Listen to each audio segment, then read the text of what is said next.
सपनों की दुनिया में अब एक नई चमक लाएं। अपने घर की रौनक में चार चांद लगाएं। थकी हुई दीवारों में नया जोश ले आएं। इंटेलेक्स पेंट्स के संग जिंदगी में कुछ अच्छी यादों को बनाएं। संपर्क करें 180021239494 पर। नमस्कार, मैं हूं प्रमोद और आप देखना शुरू कर चुके हैं दी सड़कनामा.com। लोकसभा चुनाव को लेकर के हरियाणा की बड़ी अपडेट है कि आज केंद्रीय चुनाव समिति की फाइनल मीटिंग हो चुकी है। हरियाणा को लेकर के डिस्कस किया जा चुका है। जो नाम फिलहाल तय कर लिए हैं, हम आपको बता दें कि हरियाणा में 10 सीटों के साथ साथ जो कांग्रेस है वो 9 सीटों पर अपनी उम्मीदवार उतारेगी, यानी कि एक सीट पहले ही आम आदमी पार्टी को दी जा चुकी है। आज इस वीडियो में हम 9 उन नामों पे चर्चा करेंगे जो नाम लगभग तय माने जा रहे हैं, यानी कि अगले 48 घंटे में कभी भी कांग्रेस की सूची है वो जारी हो सकती है। 9 सीटों पर उम्मीदवारों के नाम हैं वो कांग्रेस ने फाइनल कर लिए हैं।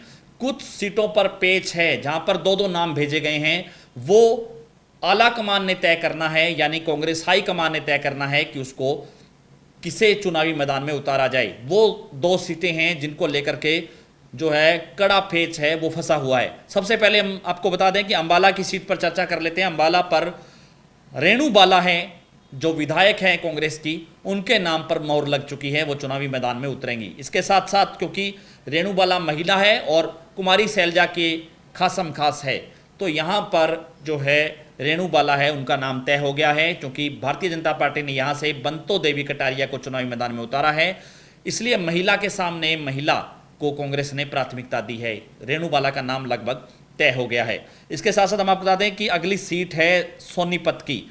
सोनीपत पे सतपाल ब्रह्मचारी हैं, वो चुनावी मैदान में उतरेंगे। भूपेंद्र सिंह हुड्डा ने उनको चुनाव जितवाने की गारंटी ली है, ये कह सकते हैं।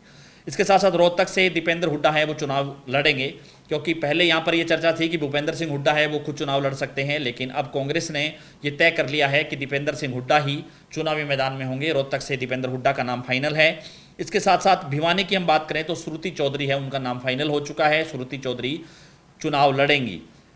अगला जो लोकसभा सीट है उसमें हम चर्चा कर लेते हैं कि फरीदाबाद की। फरीदाबाद में महेंद्र प्रताप सिंह है।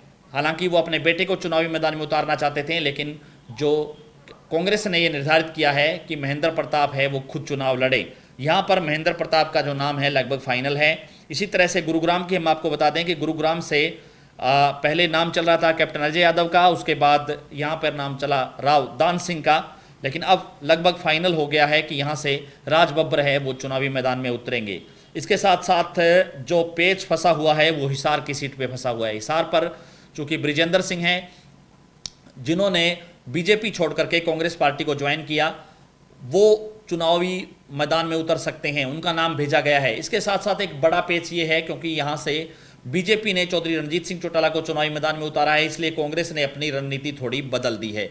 और यहाँ पर कांग्रेस ये चाह रही है कि जो क्योंकि ये जाटलैंड है हिसार लोकसभा, यहाँ पे क्योंकि एक माहौल है बीजेपी और जेजेपी, यहाँ की जो किसान आंदोलन का जो खासा प्रभाव है इस सीट पर, तो यहाँ पर ये कांग्रेस है, यानी कि जो कुमारी सैलजा हैं, रणदीप सिंह सुरजेवाला हैं, वो ये मान रहे हैं कि यहाँ पर अगर चंद्रमोहन बिश्नोई को चुनावी मैदान में उतार दिया जाए तो ये सीट है वो कांग्रेस के खाते में जा सकती है, यानी कि यहाँ पर चौधरी भजनलाल का जो वोट बैंक है वो चंद्रमोहन को मिल सकता है। और जो किसान आंदोलन से जो प्रभावित विधानसभा हैं, चाहे उचाना की बात करें, नारनौद की बात करें, बरवाला की बात करें, कुलाना की बात करें, तो वो वोट जो है कांग्रेस को मिल ही जाएगा। इसके साथ साथ चौधरी भजनलाल का जो वोट बैंक है, चाहे कुलदीप बिश्नोई की बात करें, चौधरी भजनलाल की जो परंपरागत सीट है आदमपुर, इसके साथ साथ नलवा जहाँ से जसमा देवी जो कि उनकी धर्मपत्नी हैं चौधरी भजनलाल की, उन्होंने चुनाव लड़ा। चंद्रमोहन बिश्नोई ने भी नलवा से चुनाव लड़ा हुआ है। इसके साथ साथ चाहे हांसी की बात कर लेते हैं तो वहाँ पे भी रेणुका बिश्नोई है, उन्होंने चुनाव लड़ा था, जो कुलदीप बिश्नोई की धर्मपत्नी हैं। तो इन 3 सीटों पर चौधरी भजनलाल परिवार का जो है खासा प्रभाव है देखने को मिल रहा है। चाहे हिसार शहरी सीट की हम बात कर लें, कहीं ना कहीं जो किसान हैं या जो किसान आंदोलन से जो प्रभावित लोग हैं वो ब्रिजेंद्र सिंह को ये मान रहे हैं कि उन्होंने उनकी बात है वो मजबूती से नहीं उठाई, तो यहाँ पे ब्रिजेंद्र सिंह को इस चीज़ का लॉस हो सकता है, जो कांग्रेस बहुत अच्छे से समझ रही है।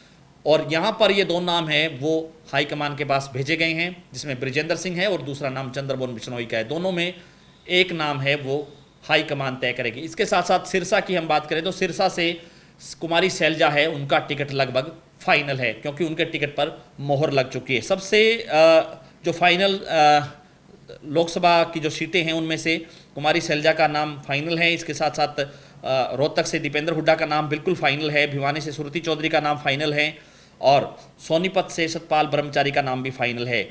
जिन सीटों पर जो हम आपको बता दें कि करनाल पे अभी फैसला नहीं हो पाया है क्योंकि इंडिया गठबंधन के तहत ये माना जा रहा है कि एक सीट है और कांग्रेस है वो गठबंधन के लिहाज से छोड़ सकती है और यहाँ पर जो वीरेंद्र मराठा है उनका नाम चल रहा है कि वो चुनाव लड़ेंगे या किस तरह की परिस्थितियाँ रहेंगी वो हम आपको बहुत जल्द बता देंगे। लेकिन ज़्यादा से ज़्यादा इस वीडियो को आप शेयर जरूर कर दीजिए। ये वो चेहरे थे जिनके नाम लगभग फाइनल हो चुके हैं, उनको लेकर के हमने चर्चा की। बहुत बहुत शुक्रिया।